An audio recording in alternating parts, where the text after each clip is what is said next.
Hi guys, আজকে আমি চলে এসেছি ফালতু চা খেতে। ভাগনার ফালতু চা। চাটা ভালো নাকি ফালতু সেটা একটু পরে জানতে পারবো। তো আগে আমার ইন্ট্রোটা দিয়ে দিই। হ্যালো গাইস, আসসালামু আলাইকুম, আমি Maruf. Welcome to my new mini vlog. তো শুরু করা যাক। তো প্রথমেই বলো, তোমাদের এখানে ঠান্ডা কিরকম পড়েছে? আমাদের এখানে তো এত ঠান্ডা পড়েছে যে দুদিন পর মনে হচ্ছে বরফ পড়বে। জাস্ট কিডিং গাইস, কালকে তো নিউ ইয়ার। তো আমার পক্ষ থেকে তোমাদের সবাইকে হ্যাপি নিউ ইয়ার।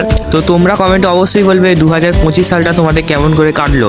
চলো মূল কথায় চলে আসি। আসলে চাটা হলো ছেলেদের কাছে একটা ইমোশন। 39 ডিগ্রি গরম হোক কিংবা মাইনাসের টেম্পারেচার চলে যাক, এক শ্রেণী মানুষের কাছে এটাই বেস্ট। আর ওই ক্যাটাগরির মধ্যে আমিও পড়ি। ওইসব কথা বাদ দাও। তো আমরা যাচ্ছিলাম ভাগনার ফালতু চা খেতে।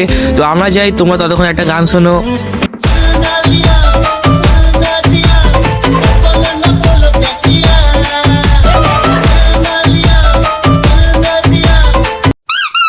গানটা কিরকম লাগলো গাইস অবশ্যই কমেন্টে বলবে। গাইস ফাইনালি চলে আসলাম ভাগনার ফালতু চা খেতে। লোকেশনটা হলো পৃথিবীতে এশিয়া মহাদেশে ভারতবর্ষে পশ্চিমবঙ্গ রাজ্যে হাওড়ার অঙ্গুরহাটিতে। ফালতু কথা বাদ দাও গাইস, এখানে এসে আমি একটা জুস দেখতে পাই। এখানে আবার কড়াতে করে চা হচ্ছে। अमेरिका क्या कहता था? क्या हो तुम? आज हम कहते तू क्या है? এখান থেকে আমরা ফাইনালি চা খেয়ে নিলাম। চার টেস্টটা ফালতু ছিল না, ভালোই ছিল। মানে একদম খারাপও না, আবার একদম ভালোও না, মানে মোটামুটি। আজকে ব্লগটা এতটাই। ভালো লাগলে লাইক কমেন্ট শেয়ার করে দেবে। আল্লাহ হাফিজ।